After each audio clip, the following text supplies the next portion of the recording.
Buenos días, ingeniero. Somos del grupo D y el tema de exposición es controles feedback en un proceso alimentario.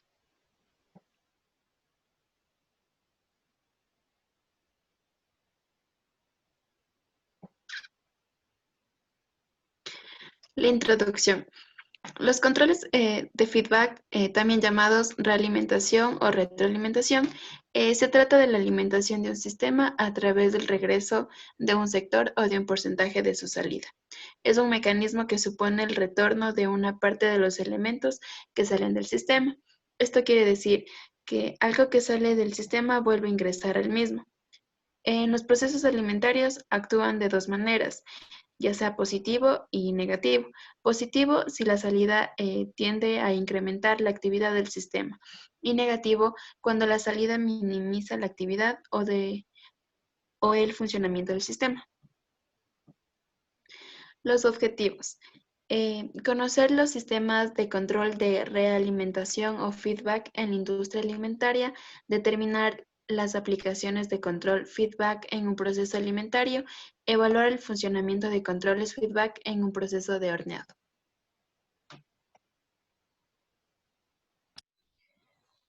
Como resultados tenemos que el diagrama interno del horno para un proceso que está representado en la figura tiene una temperatura medida que se desvía del punto de consigna. El controlador varía la proporción de la posición de la válvula del combustible, y si todas las características del mismo, quiere decir presión y viscosidad, se mantienen constantes, el control será generalmente bueno. Sin embargo, si una de las características, por ejemplo, la presión cambia de forma repentina, el caudal a través de la válvula seguirá la misma variación, aunque el vástago permanezca firme.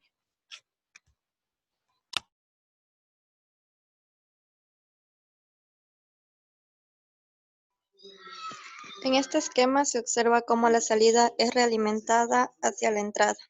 Ambas se comparan y la diferencia que existe entre la entrada, que es la señal de referencia, y el valor de salida se conoce como error o señal de error.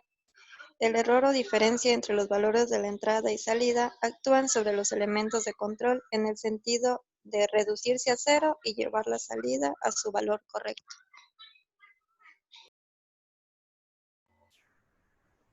Aquí tenemos un diagrama de bloques del control de presión de un horno. Como podemos observar, el funcionamiento es el siguiente. Para este proceso de horneado del pan o en especial de productos de panadería, se requiere de un horno mismo que posee un sistema de control de lazo cerrado. Como se observa en la figura 4, se representa, bueno, comienza con una entrada de referencia, que en el caso del horno es la presión con la que se ingresa. Esta es la señal de mando. Conectada al sistema por un comando, que es un elemento característico del sistema, para ingresar al controlador del combustible y aire. Para ingresar al accionador de la válvula de combustible, obteniendo una señal de control o manipulable, y ingresa al proceso de control del horno, el cual se ve influenciado por una perturbación que puede ser una chimenea, obteniendo una señal de salida. Esta señal debe ser retroalimentada, la señal realimentada, y comparada con la señal de entrada, que en este caso es la presión, por medio de un medidor de presión, obteniendo lo que se conoce como un error o señal. Esto se le hace con el objetivo de corregir el error o la desviación que puede existir. De allí que esta retroalimentación hace el sistema menos sensible a las perturbaciones externas y a la variación de los parámetros internos para conseguir finalmente el proceso con el que va a actuar el horno.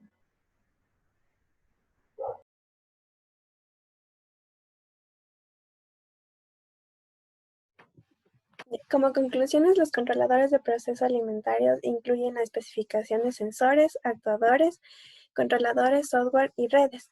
Las aplicaciones de los controladores en procesos alimentarios son útiles para la seguridad alimentaria y los análisis de calidad. En un proceso de horneado nos ayuda en el control preciso de temperatura y de igual manera reduce la potencia cuando la temperatura ambiente aumenta.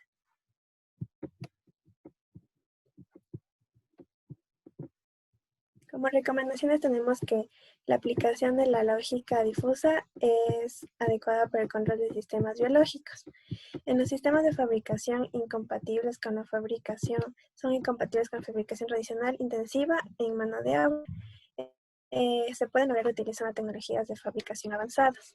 Y el control de avance se puede combinar con un control PID, que esta unión puede mejorar significativamente el diseño del sistema en aquellos casos que las perturbaciones pueden ser medidas antes de que afecte la salida.